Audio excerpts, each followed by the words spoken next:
महाराष्ट्र में हार के बाद से ही उद्धव ठाकरे और उनके खास संजय राउत तिल मिलाए हुए हैं। उद्धव ठाकरे लगातार ये कोशिश कर रहे हैं कि बीजेपी से मेलजोल बढ़ाएं, लेकिन बीजेपी उद्धव ठाकरे और उनके बड़बोले सांसद संजय राउत को भाव ही नहीं दे रही। यही वजह है कि तो बीजेपी से चिढ़े हुए हैं। दर्शकों, किसी भी राज्य में एक अपराध होना भी निंदनीय है, लेकिन अगर हो जाता है तो देखना ये चाहिए कि उस अपराध के खिलाफ कानून कार्यवाही कितनी तेज और निष्पक्ष हुई है। दर्शकों, महाराष्ट्र के मुंबई को माया नगरी भी कहा जाता है। सिनेमा के काफी लोग यहाँ रहते हैं और बुलंदी के साथ दुश्मन भी बराबर के होते हैं। ये बात शायद संजय राउत, उद्धव ठाकरे और सामना की संपादकीय टीम को समझ ही नहीं आता। महाराष्ट्र में कुछ भी हुआ, जाकर बस मुख्यमंत्री को घेर लो। दोस्तों, समझने की जरूरत यह है कि शिवसेना यूबीटी विपक्ष होने के कारण नहीं घेर रही है, बल्कि उसकी आलोचना कुंठा से ग्रसित हो रही है। समझने की जरूरत यह भी है कि सैफ पर हुए हमले पर पुलिस प्रशासन मुस्तैदी से खड़ा हुआ है, लेकिन सामना को तो सिर्फ बुराई से ही मतलब है। क्या है खबर, बताते हैं आपको इस रिपोर्ट में। दरअसल बॉलीवुड अभिनेता सैफ अली खान पर हुए हमले के बाद उद्धव सेना कानून व्यवस्था को लेकर सवाल उठा रही है। शिवसेना यूबीटी ने महाराष्ट्र की देवेंद्र फडणवीस पर सैफ अली खान पर हुए हमले और कानून व्यवस्था की राज्य में स्थिति को लेकर हमला बोला। लेकिन अब उद्धव ठाकरे सीएम थे, तब सुशांत सिंह राजपूत और दिशा सालियान की मौत को लेकर जांच की मांग हो रही थी, तब उद्धव ठाकरे आनाकानी कर रहे थे। लेकिन अब सैफ अली खान को लेकर उद्धव ठाकरे सेना छाती पीट रही है। उद्धव सेना ने सब इसीलिए किया है क्योंकि सैफ अली खान मुसलमान हैं और उद्धव सेना आवाज नहीं उठाएगी तो मुस्लिम वोट उनसे नाराज हो जाएगा।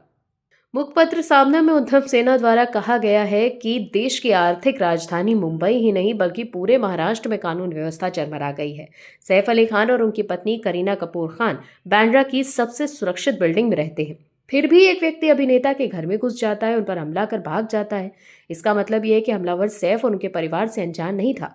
तो क्या सैफ अली खान पर हुए हमले को कानून व्यवस्था से जोड़ा जाना चाहिए? इसे लेकर असमंजस की स्थिति है। दर्शकों, सैफ अली खान पर चाकू से हमला करने के आरोपी को मुंबई पुलिस ने गिरफ्तार कर लिया है। पुलिस ने आरोपी को पकड़ने के बाद जो खुलासे किए वो चौंकाने वाले हैं। मुंबई पुलिस ने बताया कि सैफ अली खान के घर में घुसकर हमला करने वाला उसका पूरा नाम मोहम्मद शरीफुल इस्लाम शहजाद है। उसके पास भारत का नागरिक होने का कोई प्रमाण पत्र नहीं है। वो बार बार हिंदू नाम लेकर पुलिस को बरगलाने की कोशिश कर रहा था। लेकिन अब इस मामले पर उद्धव सेना कुछ खास नहीं बोलेगी, क्योंकि अगर आरोपी हिंदू होता तो विपक्ष के लोग छाती पीटने लगते।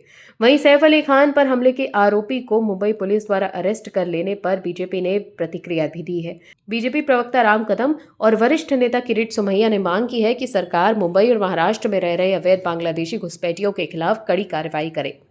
वहीं बीजेपी के नेता और पूर्व सांसद किरीट सोमैया भी सैफ अली खान के हमलावर के अवैध बांग्लादेशी होने के बाद हमलावर हो गए हैं। सोमैया ने सैफ अली खान पर हमला करने वाले एक अवैध बांग्लादेशी घुसपैठिए को आड़े हाथों लिया। वो थाने में रह रहा था। वो एक अवैध तरीके से भारत में घुसा था। सोमैया ने ऐलान किया है कि ठाणे के उस कैंप का दौरा करेंगे जहां पर यह हमलावर मोहम्मद शहजाद रह रहा था।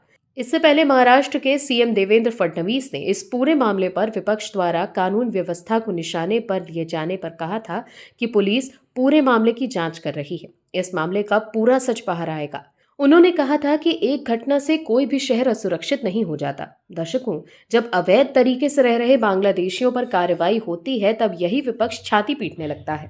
Bureau report, OMH news. आप दर्शकों से विनम्र निवेदन है कि चैनल को सब्सक्राइब जरूर करें